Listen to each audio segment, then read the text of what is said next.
Yeah, let's talk about the pipe band. How you got involved with that? Because you played piano, did you say? Yes, but once I left school, boys didn't play piano, and particularly classical. I had a friend who learnt chord music and he used to play for dancers at Coonawarra, but I learnt classical because I had to go to the convent. The only place you could learn was at the convent, and they only taught classical music so you could pass exams. That was the whole object of the exercise. But I'm glad I did, because as you know, life's gone by, it's given me a much better appreciation of classical music than I might have had otherwise. So there I was poking around, and there was a pipe band, and one of them fellows kept bothering me. He said, "You should come to band practice, have a go at the pipes." And don't really want to do that. I have to wear a kilt. And anyway, my dad had a go, and to play bagpipes you learn on a thing called a chanter, which is just a bit like a recorder. It's got all the notes, so you don't have to, when you're learning a tune, you're still, even now, if I'm learning a tune, I learn on the chanter, and then you learn, then you can go off and play on the bagpipes. So I'll go along, and he had this tutor book. I went along in 1958 or 1957, and I thought, well, I'll go along, that'll shut Banks Kidman up, I'll give it a go, and that'll be it. Well, here I am. Still. So was it an immediate connection? You just loved it, or? Oh, I don't know that I loved it. It was something to do, Peter, as much as anything. I mean, I didn't dislike it, but a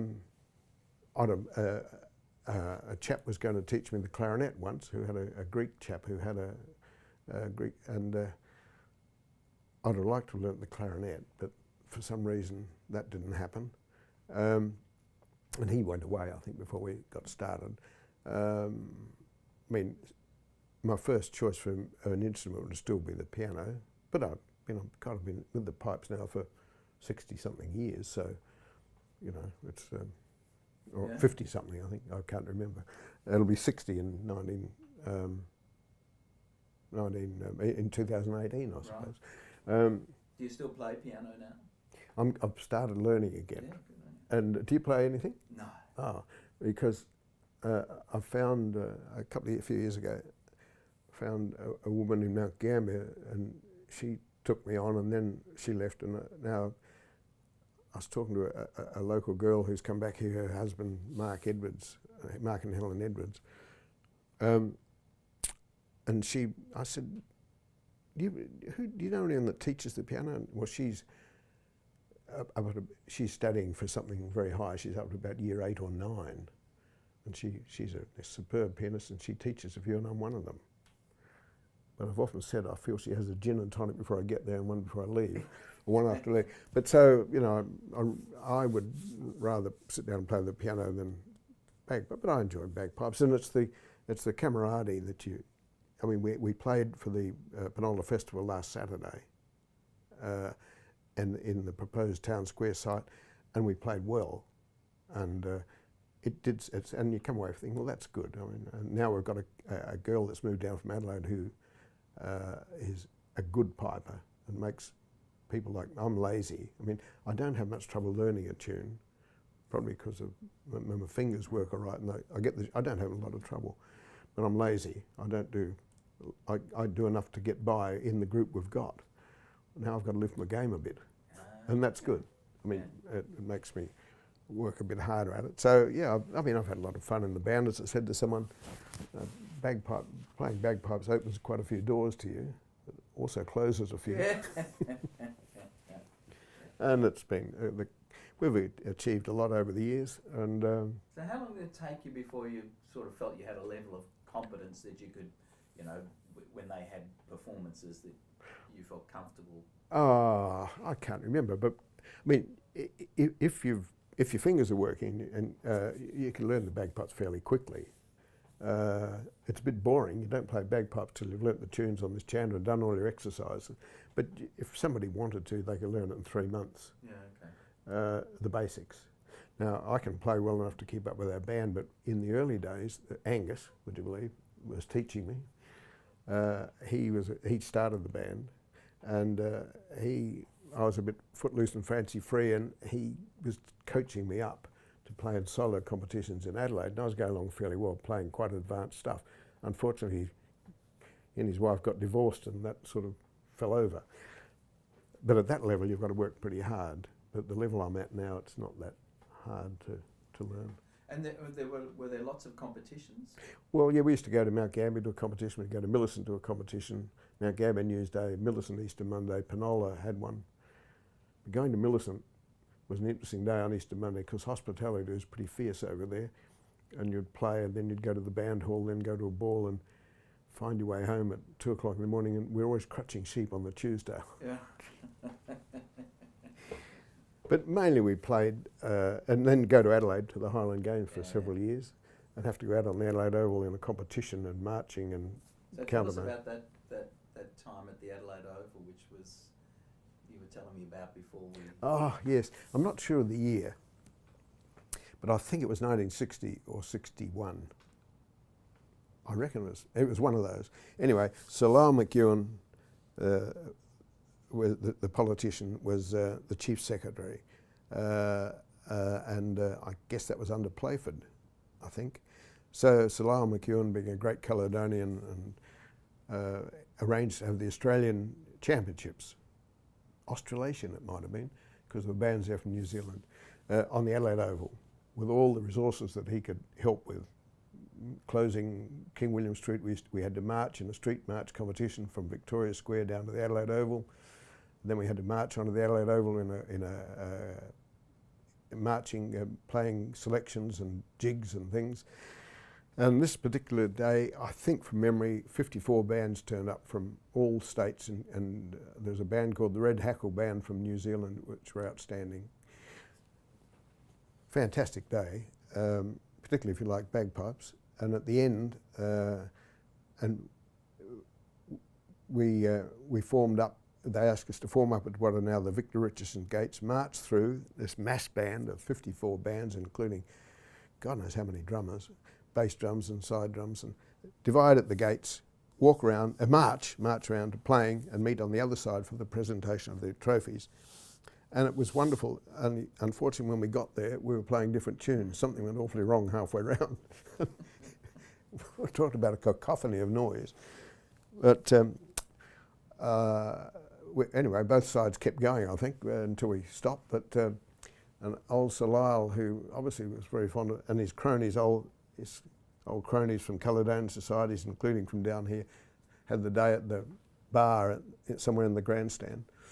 He came out to present the trophy. Only the microphone was keeping him up, and I do remember when he congratulated all the bands, and but when we had to march off, he was supposed to say, "Mass bands of Australia, quick march." And he'd hang on to the microphone, "Mass bands of Australia, charge!" But to our amazement, there'd been a miscount of points. We found out after we got home that we'd actually come third in the D grade, which was probably just as well. We didn't know when we were up there. We might never have got home, but that's the best we ever did. So did you go up by train? Oh, by train, yes. I can imagine all these fellows catching a train. By the time you got up there, you weren't in the best of health because nobody had had any sleep and played cards and all that sort of thing. But it was good fun. There were some superb bands there, and I guess there still are. But we don't compete anymore. Those days have gone. And so, just talking about the train, when did the train stop running up to? That probably was in the 80s, wasn't it? I think. I reckon it was in the 80s. Yeah. Yes. But I mean, it was a hell of a trip. From memory, we used to catch the train about 10 o'clock at Penola and get into Adelaide at something like 7 in the morning. Like it was about an 8 or 9 hour trip because it stopped at all these places. And now, as you know, hop in a car and you're up in Adelaide in 4 hours comfortably from here. So trains just didn't work anymore. But I remember going up on the train once, and I don't know why, and took a sleeper, and I mean it stopped at all these Kai and Coombe and all those places. You wouldn't have got much sleep. No, bang, crashing, loading milk cans and things. Yeah, so the pipe band was good fun, and it's been part of my life. A few ups and downs. And talking about transport, do you remember when you got your first car? Oh yes. Getting your licence? Yeah, I got a licence driving. All I had to do was sit for an exam. Didn't have to do a practical. I sat at the local police station. Said, Doug, could you have a look at question 7 again? I think you've made a mistake. Right. And I said to him, put my right hand, because you know indicators, you had to put a hand out. I put my right hand out to do a left-hand turn. And then an interesting thing happened. I was mixed up with the Presbyterian Friends, a group of young people run within the church. And there's a social in the Sunday school.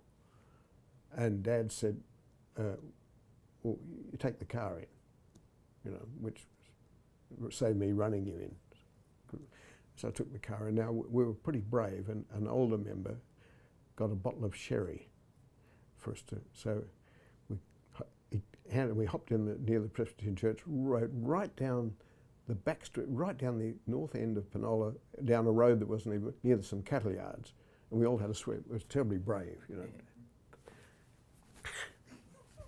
Went back and all swallowed peppermints and God knows what else. Was that your first encounter? Probably not, but you know, it wasn't very advanced. But that all went very well. Anyway, a couple of days later, Dad said, "Your mother had 2 navy shoes in the back seat. There's one missing." I said, "Oh, can't be." He said, I said, "Oh, well, we went down the street to get a milkshake. Went and we searched all up and down around the church and couldn't find it in the gutter." And he wasn't happy. And anyway, he put an advertisement in the local paper, lost 1 navy shoe. And you wouldn't believe, Peter, some bastard found it right up in this back road. Well, and told your dad. Well, he brought the shoe back. Talk about a distressing situation. And so to cut a long story short, about that time I decided to buy a little motorbike. I bought a little Bantam Beezer. Yeah. And then later on I bought a little Ford Prefect. Oh, right. And which is better than the motorbike, but only just. So and where did you, I suppose you learned to drive on the farm? Yeah, I was driving around the farm, and yeah. As what the year kid was the Ford Prefect? What do you remember roughly? I reckon it was about 1958. Oh, okay. Yeah. Yes, because I had that a few years, and then I came back from Queensland and bought an Austin Lancer in 1960, and I had to go up to Adelaide on the train and bring it back. That was 1960, yeah. So Austin was an fairly old Prefect. I mean, my father was a bit, I don't know what, nonplussed to think that I bought a radio to put in the car. It was an old thing, but I had a radio, which was a wonderful thing. You couldn't get many stations on it, but he said to an old friend of mine, "I don't know what they're coming to. They're having radios in the car now." Of course, he ended up with a Volvo that had radios and air conditioning and everything in it. You probably didn't have a heater in it. No, not that it mattered much. So where did this, is it fair to say this obsession with Land Rovers come from that appears to be inherited by your son? And I don't know. 2 Land Rovers in the driveway. Yes. I think the reason we've got Land Rovers is because we've got a very good distributor at Millicent. So most of the vehicles we get, like Annette's got a Land Rover a Discovery, Kirsty's got one, Pete's got one, Peter Bissell's got something, not the same, and I've got one. I think that came about largely because of the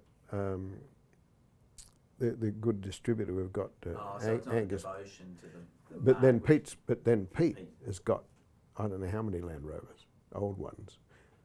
So I'm not too sure. And then at one stage, Annette's father sold Pete his old Rover car, which had been owned by the governor, I think, or something at one stage. Sold it to him too, didn't give it to him. It was the most expensive. But so I don't quite know. I mean, Pete's very good with them, fiddles them, buys them. He's got, I don't know how many mobile and how many sitting around that he could put spare parts in. So if you're ever looking at Land Rover and somebody's cornered the market, I can tell you where most of them are. Yeah. So let's talk about how you met Annette. Oh, I told you about the unfortunate scene on the dance floor when I was pushed over at a cabaret. But no, So where was that? Well, no, to go back further, Annette came from Kalangadoo to high school at Penola, but I was 2, if not 3, at least 2 years ahead of her. I can remember her being there. Sadly, she can't remember me. She can remember some bloody drongos, but she can't remember me. And then, of course, she went off nursing and ended up going overseas, and then was back here as matron, acting matron, when I was in the Apex Club and we did something for a hospital fete and she was there. And I thought, so she was friendly with a family from the Belchers from Kalangadoo. I went up and spoke to them when they were talking to Annette, but this bloody Harry didn't have the brains to introduce me. So then we finished up at the same Apex Cabaret at Narracourt, and that's when I was pushed and fell over. Is that, and what's her side of the story? Well, she said there was nobody else on the floor. We were the only ones up there. So that's where it started from there. And she was heading to New Guinea. She had clearance to go to, security clearance to go to New Guinea and to work to do? Nursing. I'm not sure where. So that didn't eventuate. So. And you actually got engaged quite quickly? About 6 weeks. Anything quicker would have been a bit indecent, so we waited a while. Yeah, so that was, she's a Kalangadoo girl. And where did you get married? In Adelaide, because I don't know why, we all had to go to Adelaide. I think her mother was a bit frightened of, I don't know why, and I think Annette would have preferred, and so would have I, although there weren't done much in a garden wedding or a wedding. There's a big house at Careen that was near Annette's parents, and they were friendly with the Dean's family. She'd like to be married at Careen in the garden, but for some reason had to go to Adelaide and be married in a church. I'm not sure why. Yeah, because her father wasn't. No, neither of her parents were. It wasn't that did it. So I'm not sure why, and had to be in Adelaide. I never quite understood that. But. And did you have to do the formal process of going and asking for her hand from her father? Well, I did. Went up to the front room in the house where old Dave would sit up there in the winter time and the summertime. But winter time there'd be a fire going. He'd be reading a book, and I went up and said, "Look, you know." And I remember he said, "Well, that'll be fine, Doug. Just, by the way, I think you'll find the best will always do for my daughters." I thought he was joking. I mean, he was a bit of a character. What was it like meeting him for the... Bit daunting. He had pretty strong opinions about many things.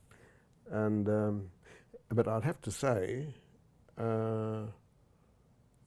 he was and probably will always be the most widely read person I've ever come across. So funny thing, they used to make their own homebrew beer, and we'd lob over there, and he'd sit up, "Like a beer?" "Yeah." "Bet." She was down in the kitchen, "Doug, like a beer." So up would come these pints. He was a big man, as you know.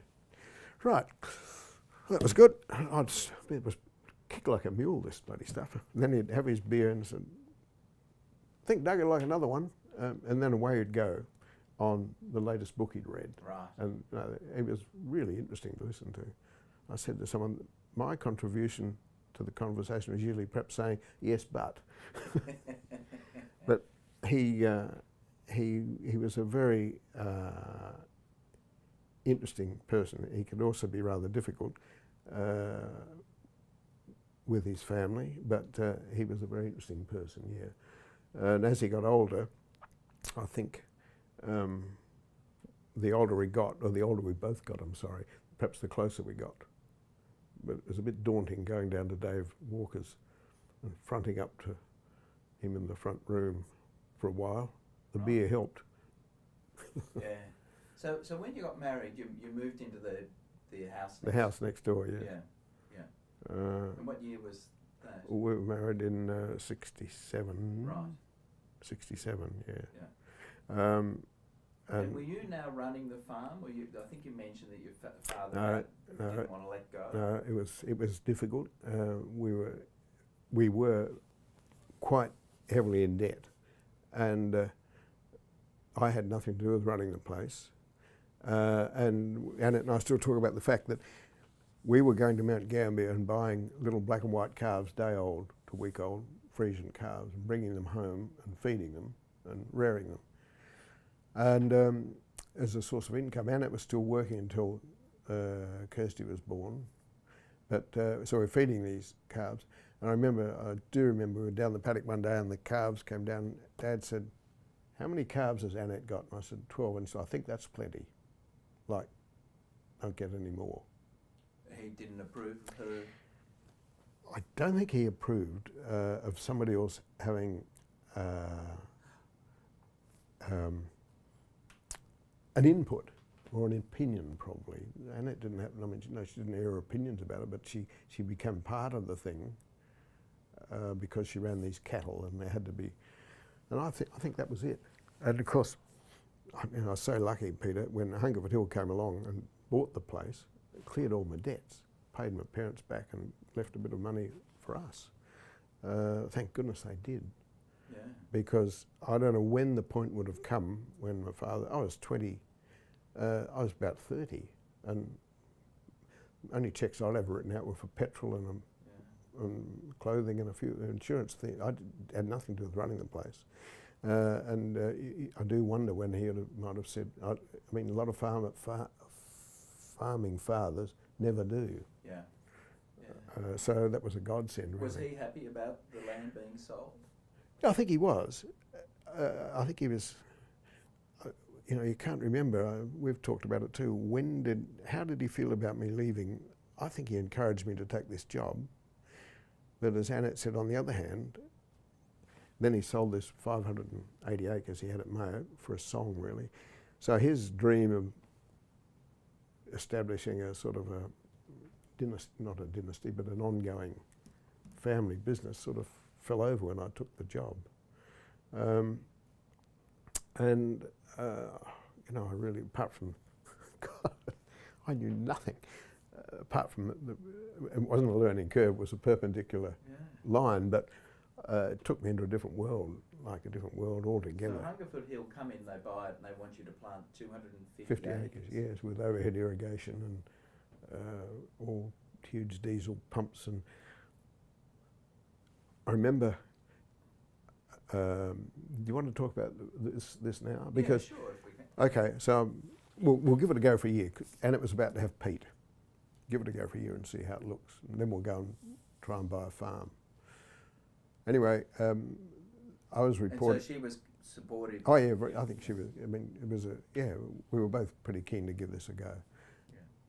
I was report to a fellow called Simon Currant, who was running, he was the development manager for Hungerford Hill, living in the Hunter Valley. So Simon flew down. Yeah. By the way, he's still going. He's in Tassie to his third wedding a couple of years ago. He's ended up being chairman of the Tasmanian Tourist Bureau and all sorts of things. Does a lot down there. Anyway, so Simon flew down and spent a couple of days. And he said, "Now, Doug, you'll need 3 tractors, a spray cart, you need a rotary hoe and harrows and this and this and this." And he said, and then I took him back to the plane, and my head was spinning. Then we had a meeting, by the way, with Ray Stebbins over the road, who ran a company called Coonawarra Machinery Company, which was owned by a fellow called Peter Youngans.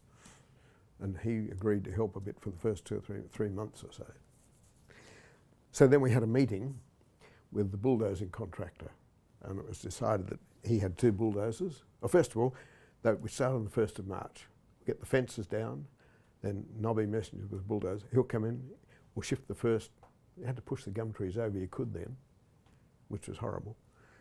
We'll do the first 100, get those out, push those up, then we'll come through, we'll get a surveyor, we'll peg it out, then Nobby Messenger said, well, I'll do the first. He had to rip twice to pegs.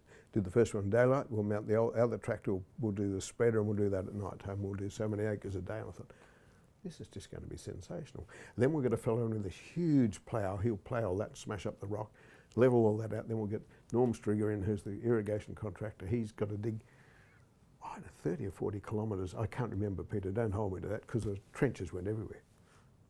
He can dig so much a day, and he'll do this. Then we'll get the pipes in. This is just going to be like an army operation. It's going to be so exciting. 1st of March came around, nothing happened. Nobby Messengers had horses running at Oakback. One got colic, so he disappeared for 10 days. Norm Stringer, then they got a bit of ripping done.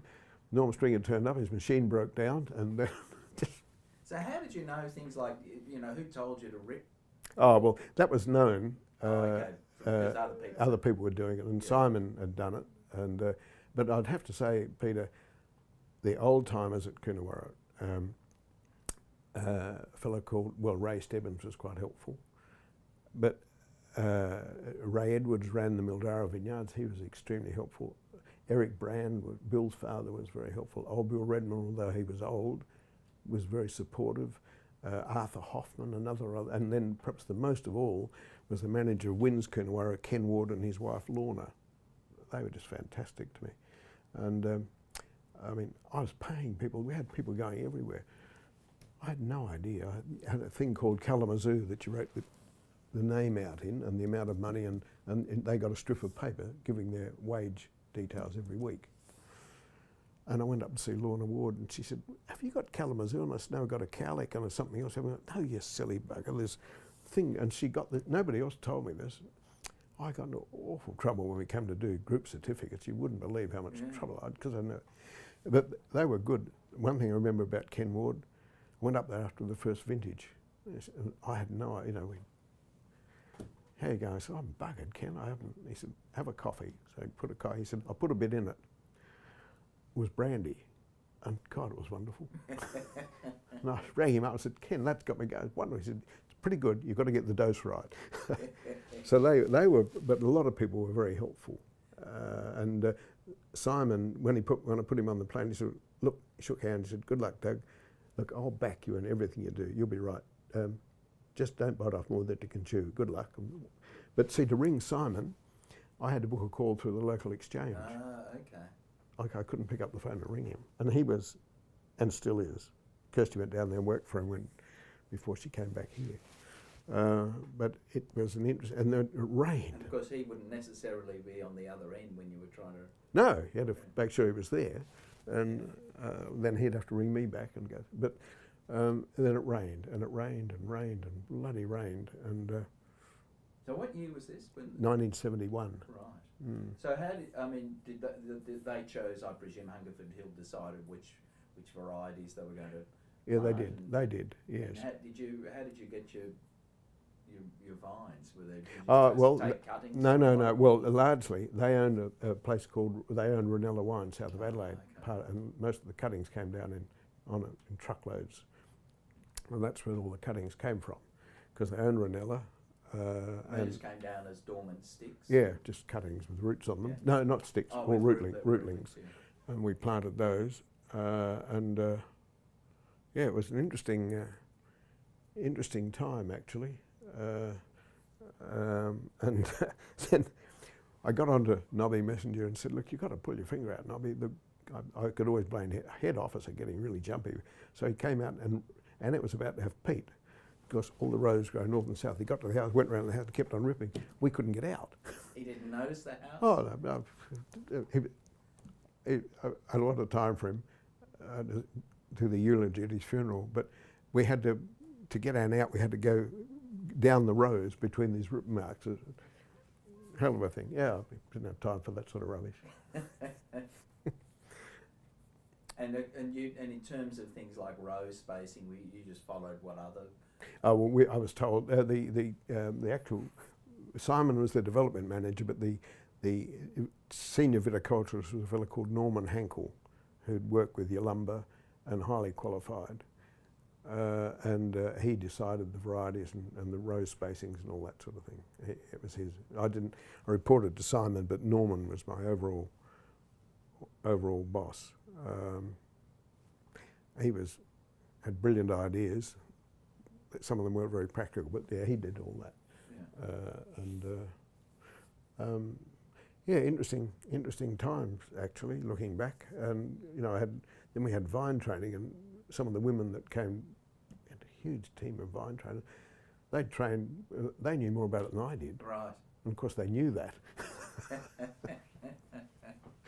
Because I mean, you know, as a newcomer, I guess it was probably lucky you were a local, because if it had been a newcomer, it could have been a bit ugly, because I guess people would have treated you quite well, but there could have been the temptation to maybe... Yeah, I think there's a bit of sympathy for me, yes.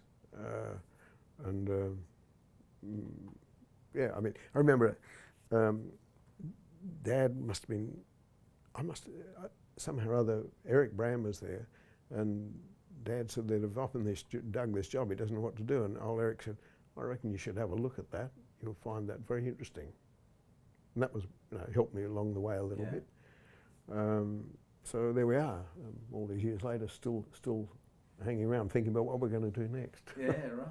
So you obviously liked it. You didn't go, I mean, you didn't say after 10 years, well, I'm going to go back to sheep farm. No. Well, we just sort of kept on going. I don't remember, we never ever said, well, we just kept on going, because, I mean, we were enjoying it, and it was a different life to crutching shitty sheep. And the wool industry wasn't looking that good anyway. And, you know, I was taken to Sydney and doing all sorts of things that wouldn't have happened otherwise. Yeah. And Peter, no matter if we'd gone and bought a farm, no matter how good it may have been, or how big it was, I wouldn't have Kirsty and Pete working with us as we have now. And I wouldn't have the grandchildren around us all the time. And no matter how big the farm was, that wouldn't have happened. Yeah. So, you know, we were just incredibly lucky again, in that sense. I mean, how lucky can you be?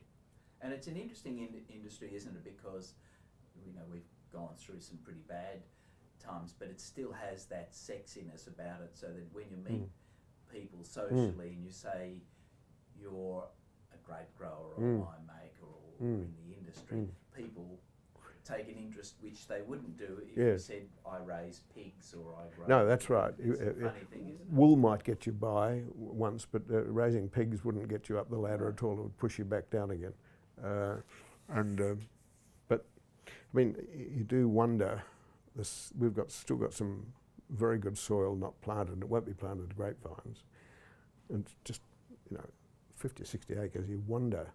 I do wonder a lot. What'll be there in 15 years' time? It won't be grapevines. There's water and there's good soil, and the potential is there to do something.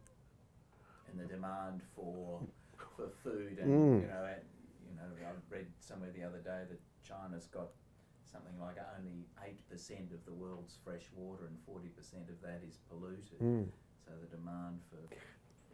I think that's absolutely right. And so why wouldn't you plant that to grapes just out? Because we bought a couple of other small vineyards. We don't need any more. And I just wonder where the wine industry is going to... I mean, in our case, Kirsty struggles hard to maintain the present bottle sales, because, as you know, a lot of new chums are on the block discounting, and if you want to deal with Coles or Woolies, you've got to discount fiercely, and we don't do that. So the status quo is about all we can hope for with bottle sales, but because Treasury are doing so well in China, they take a lot of grapes and bulk wine from us, and that's our biggest business now. We crushed 1,000 tonnes this year, and about 150 tonnes would have been for ourselves. And as long as China keeps buying Treasury's wine and other people's wine as well, we're fine. But if something goes wrong in China, which could happen, or Donald Trump does something silly somewhere, which could happen, or all these things, I'm glad we haven't got a high debt level at the moment. And I just wonder where the wine industry will be. And I also wonder, looking at the soil where we've planted our grapes, it's on some of our, you know, lovely red soil over limestone with water beneath. Is it too good to grow grapes? Should it be? Will it one day be growing food instead? Who knows? Yeah. So we're very lucky to be where we are. If you look at, goodness knows what our 4 grandchildren will do, but if one or more of them want to stay here, I think there'll be something to do. Yeah. So going back to Hungerford Hill, you worked for them, and you planted out that 250 acres. And how long before you got to your first vintage? How many years? We picked some in 1973, but the first real vintage was 74. Yeah. And were you machine harvesting? 74 we did. The machines came down from the Hunter Valley, immediately broke down when they got here, but one kept going. We hand-picked grapes in 73 and made some wine, which... Who did that for Bill you? Redman. We had a big... Tim Lang sent, he was the senior winemaker then, sent a huge concrete thing about that round, about that high, waxed. We crushed the thing with a little hand crusher in the kids' swimming pool, and got it in there, and Bill supervised the making of it. And we put it into a barrel, and he loved it, you know, doing this, because he was 90 then. And he was my father, I tell you, his wife was an aunt of my father's. So Bruce Redman's father and Eric Brand's mother were all Dad's cousins. And he was a great old bloke, old Bill. And then we bottled it. And when we left there, we had, I think we had, I don't know how many dozen bottles, a lot. So we didn't know what to do. We took it down to Annette's parents and put it in a tank stand until we found somewhere. When we moved here, went to get it, there's only 2 dozen left. Old David drank the rest of it. Now, of course, it's a collector's item. I wish we had 5 or 6 dozen. No, he got through it. So have you still got some of that left? Yeah, only about 12 bottles. Yeah. And of course, we've opened one occasionally. It was not very drinkable when we got it, but after all these years, now it's, Pete Bissell says it's quite, and of course it would be a lovely wine to open, but there's so few of them. So, yeah, that's right. So we bottled it down Redmond's. We had set the barrel up, and a couple of our fellows went downstairs with the bottles, and I thought they were getting noisy. So siphoning. Yeah, siphoning, yeah. Siphoning. So that in '74 we made our first wine. So what was that pretty exciting? Or I think it was, although the wine all went away, and when the grapes went up. They owned Ranella, and they owned another winery at Bionga out of Mildura, and Ranella did most of it. So once the grapes went away in bins, we didn't sort of see it till it came back. And it was quite exciting, but that was obviously 12 months later, the novelty had worn off by then. And then we, the 2 machines came down from the Hunter, and one immediately broke down, but yeah, the first years were good, but it's a funny thing also now, Pete Bissell goes to such, and quite rightly, incredible degree of fine tuning to get the flavours right. The Beaume's right now. I want another couple of days with the flavour, and we're getting right. And luckily, he can say to Pete, "Can we do it tomorrow morning? If, you know, and I want to move pretty quickly." And that's one of the advantages of being a small operator. But back then, I did the Beaume's in a little kitchenette thing, the pipette. And I made the decision as to when to pick, and they won a few trophies. Right. But that's how silly it was. Jeff Merrill was the winemaker at Ranella, and Warren Ward at one stage, and the other stuff went up to Mildura, and then went on to the Hunter Valley. So we didn't see it once. Yeah, right. Would you like to turn that off again, Peter? Are you getting hot? You just I'm push. fine. Yeah, just turn it off here. Oh, yeah. That's got it here. Yeah. So, at what point did you decide to plant your own vine? Well, in 1976, after we'd been with Hungerford Hill for a few years, we thought, well, they'll buy the grapes. Simon said, "We'll buy your grapes." And so we planted 10 acres and looked after it on weekends, and it gradually grew. And when I finally left, the vineyard had grown a bit, look after our own vineyard properly, and then we got into, because we developed 2 vineyards, but then the one over here for Hungerford Hill, then they lost that in a takeover, and we planted one down, another 200 acres down the road for John Parker and things. But we planted that in 1976. An interesting thing, so we sold them to Hungerford Hill. I don't think they were that good, but someone said, "How do you arrive at a price?" And I said, "Well, I sleep with the grower's wife." Really? or the managers, I forget how I put it. But I was telling you, by the way, Peter, that we worked, we used Tr1 machinery for a while, owned by Peter Youngins, and Hungerford Hill owned by chairman of John Parker. Oh, okay. So John Parker came down one day and he said, this Tr1 machinery company that you're working with, isn't that Peter Youngins? I said, yeah. He's a bastard, Doug. He is a corporate crook. He should be in jail. They'd been in a long drawn-out court case about Murray developments in New South Wales for months. Huge, bitterly fought over something. He ought to be in jail, that bastard. Dreadful man. Oh, okay, I'll keep that in mind. So a couple of months later, I actually met Peter Youngins. He had a he's still around, Pete Youngins. How do you know that bloody Parker? And I said, oh, I don't see much of him. You ought to watch him, that bastard. He ought to be in jail. And with the benefit of hindsight, Peter, I think they might have both been right. Because Youngins is he's a formidable, I'd hate him as an enemy. Luckily, I used to he'd call in, because he owned the vineyard around Katnock, and his son, who he hated, owned the winery. And he had to sell the grapes to this bloody son of mine. I'll get that bastard. That was his attitude, David Youngins, old Peter. So he'd call in and see me to talk about grape prices and tell me and of course his son was running Katnock and he was buying grapes from us too. It got a bit messy sometimes. Yeah. But, so I think probably both Peter Youngins and John could have had a stretch at one stage. But, you had, I mean, of course, you know, when the boom came, you had, in every region, had some interesting characters developing vineyards. Yeah. Didn't you? Yeah, we did. We had some interesting things happen because we were doing vineyard for people. And none of them, I mean, there wasn't a bad person, but some of them were difficult to get on with. Some of them, because John Parker was difficult as any. He was a bully, a financial bully, I mean. Yeah. When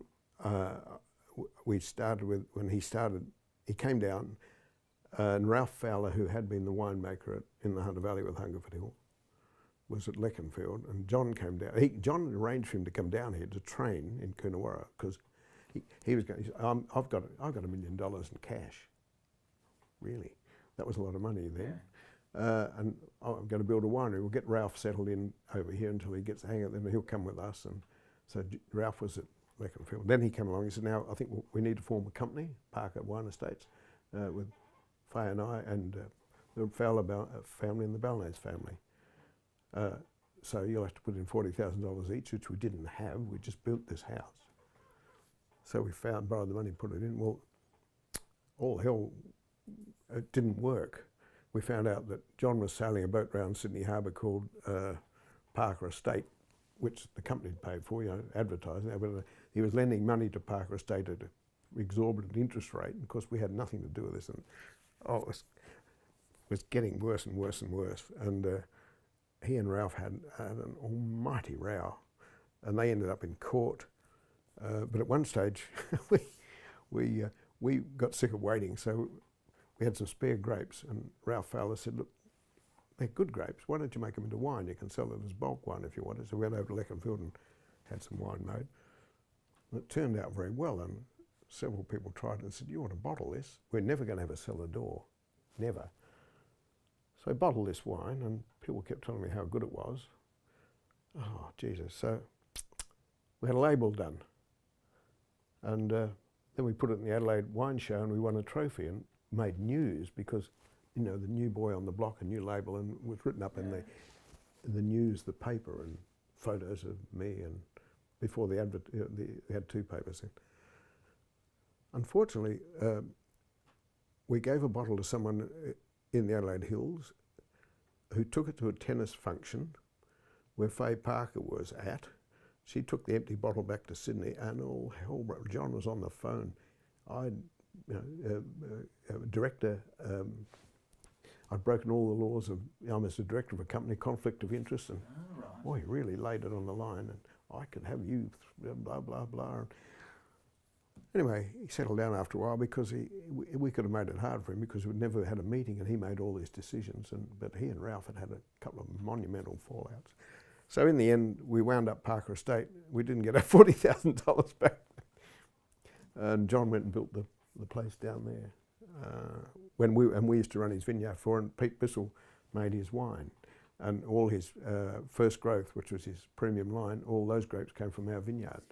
Because he couldn't match us and he knew that, in quality for Cabernet Sauvignon. So wine went into first growth until Hesketh took it over. And now they do their own thing. But that was who took it over, sorry? Robert Hesketh and his family. Yeah, so we don't have anything to do with it anymore. But yeah, Parker, and I don't know who's the bigger bully, he or his wife. She was a formidable character too. But so he would be, and Peter Youngers was always interesting. We made wine. We developed a vineyard for Bruce Crowhurst, who owned Solver Paints. Bruce wasn't. He was very demanding. He wasn't dishonest or anything, but he wanted a fair bit. He wanted a fair bit. Yeah, he could, and he knew a lot, and he was difficult in that sense. And funny. So what sort of things would he? Just things he wanted. Like he'd ring up and we were drifting into. He paid his bills on time, which is a big. We were drifting into a rather unfortunate situation, and Kirsty and I said, I think we should write to Bruce and say, look, I think we'll perhaps time to wind this up. Rattenbury's a bit too far away, and perhaps wind this up. And Pete used to come over and say, look, we can work through this. No need to write the letter. And it's working out all right. We can manage this. So one day he came over to the office and he said, well, Bruce Crowhurst just on the phone bouncing me, and he said, I think we need to write the letter. It was all over. Oh, right. And a funny thing, so it must have been 18 months later, I don't know how much later, Pete Bissell said, come up to the little cafe at the little restaurant. We're Fairwelling, international winemaker or something. So I walked in at the front, and a chap was standing there. G'day, Doug, how are you? Shook hands, and how you going? I said, oh, pretty good. He said, no, I'm here by myself. You on? And we'll have a meal together and a bottle of wine. It'd be nice to catch up. I said, I'd love to, whoever you are. But I've got Pete Bissell waiting. Oh, next time, yeah, that'll be good. So I went down. Pete Bissell said, hello, Bruce Crowhurst back in favour. I didn't realise. But he wasn't a bad person. He was just a bit demanding sometimes, and he was a bit difficult to deal with. And then we also developed Penley for Kim Tolley, and that was a bit challenging as well. It was challenging. Well, Kim was. I mean, they're all doing. They're spending a lot of money, so. But funny thing, this is not relevant to what. But Kirsty was in Adelaide going to uni, and she was babysitting for Kim and his wife. And we were working out of an ATCO office down there then before we had this. And Kim used to come in a bit. And a girl, Jan Allen, who now owns Barrister's Block Wines in Adelaide. Jan was working with me in the ATCO, and Kim came in one day and talked. When he went, she said, it's his birthday tomorrow, and he's told me several times that I think it's important. I write little limericks sometimes. So I wrote this little limerick, and one line said, this great occasion, in grapevine terms, you've hardly reached Veration, or something like that. Yeah. So I sent it off to him, and Kirsty said, God, it's really hit the spot. He's got copies of it on the fridge, he's given copies to his mother, and and he's showing to everybody. So then I said to Kim, or he said, we need to have an agreement about how this is all working, and put it all down. And so he sent it down to me, and as a joke, he rang up about it, and I said, yeah, the only thing, limericks will be extra. And he said, no, you'll have to do those in your own time. I mean, and he wasn't, I was being silly, but so anyway, then we got to a point, and we had an arrangement that he would give us 6 months' notice before he appointed a manager, which was the obvious thing for him to do. So he came down one day and said, I've appointed Mike Wetherill and he's starting in a month. I said, oh, you can't do that. We've got to, no, he said, I'm not aware of an agreement. I said, well, we've signed it. And he said, oh, that's nonsense. So what happened then? We couldn't find our agreement. We still haven't found it. So he rang me up. I rang him up about something, and he said, if we're going to court, Doug, we shouldn't even be talking. And I said, well, Jesus, Kim, I'm sorry I ever wrote that bloody limerick. And the next day he said, could you come to Adelaide and see me? He said, when you said, reminded me about the limerick, I remembered the contract which I've found. I'm so sorry. And he paid us the 6 months. We've never found ours. But the limerick saved the day. He said, I'm sorry about that. I do remember it. Well, it's decent of him to... It was, yeah. So limericks can serve a purpose. Yeah. But he was, his father was mother was a Penfold, father was a Tolley, and he'd sort of, he's a perfectly decent bloke, Kim. But he was a wine industry establishment, aristocracy, if you like, and you weren't. We weren't, no. But no, I haven't got any ill feeling towards him at all. Yeah. Not at all. Yeah. I think he's been sick, and I think he's now out of Penley. I think his two sisters and their husbands have taken it over, and he's been kicked out. So, I haven't seen Kim for a long time, but I don't have any animosity towards him at all. So let's just change the tack a bit. Let's talk about having kids. Mm-hmm. You had two kids? Kirsty first, and then Pete, about 18 months later, 14 months later. And you were working pretty hard hours. Yeah, it all seemed to... Annette says I was very busy with Apex and other things when the kids were young, but I don't... But like Annette, with her background in nursing and midwifery and so forth, was very good at it. Well, they went to school here, and that all went along very smoothly, actually. Very happy times with the kids. In the country, it's so easy. With Kirsty had horses, and Pete had an old Morris Minor that he used to drive around from about the age of 9 or 10 on, around the vineyards. And he's still very mechanical, and I've got to say, very clever, having invented with Dave Lear, our mechanic, this mulga remover, which works superbly. And a couple of other things as well. So that didn't come from my side of the family. Right. Dad and I mechanically didn't have much between us. All we could do was clean a spark plug and kick it, or throw the spanner away. So you've always been quite heavily involved in community activities. Is that what's driven that? Has that been a sense of responsibility, or just something to do, or? I don't know.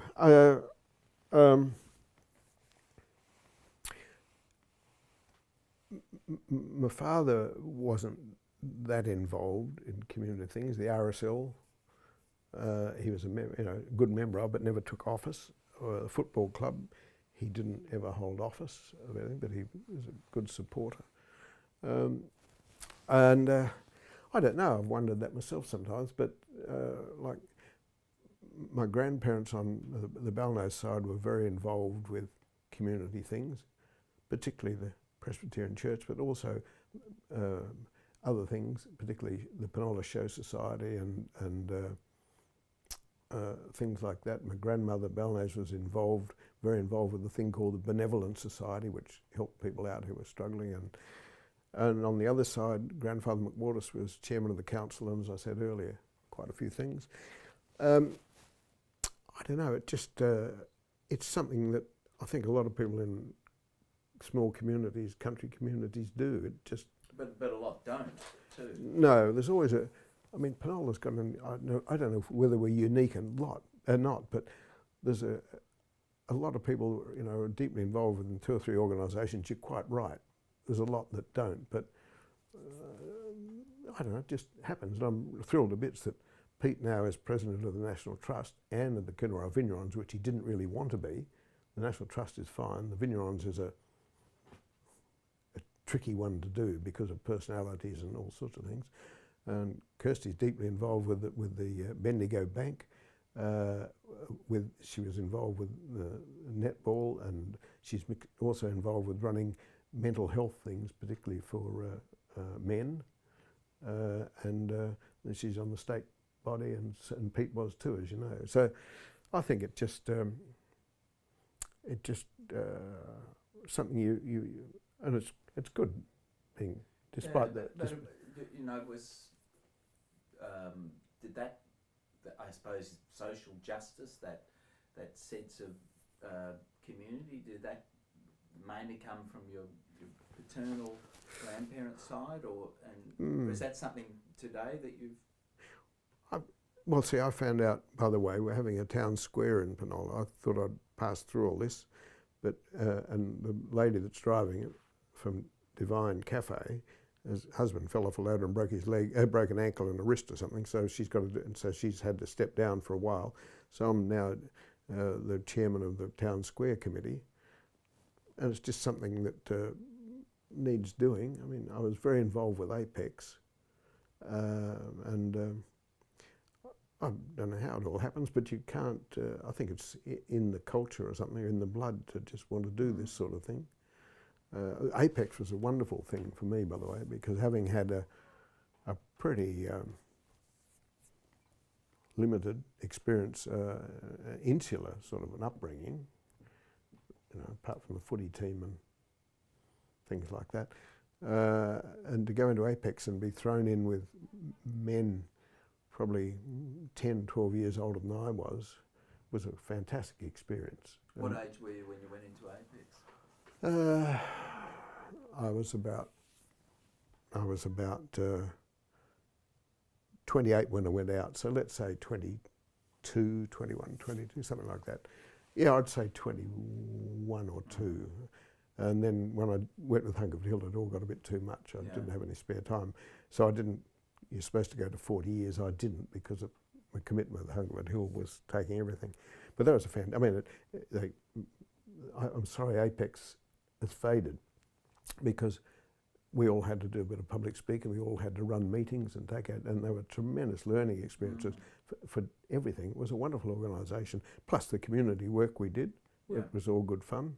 No, that was one of the really better things that. And it's faded, you said. Yeah, there used to be 2,000 clubs in Australia. Now I think there's 200 or something like that.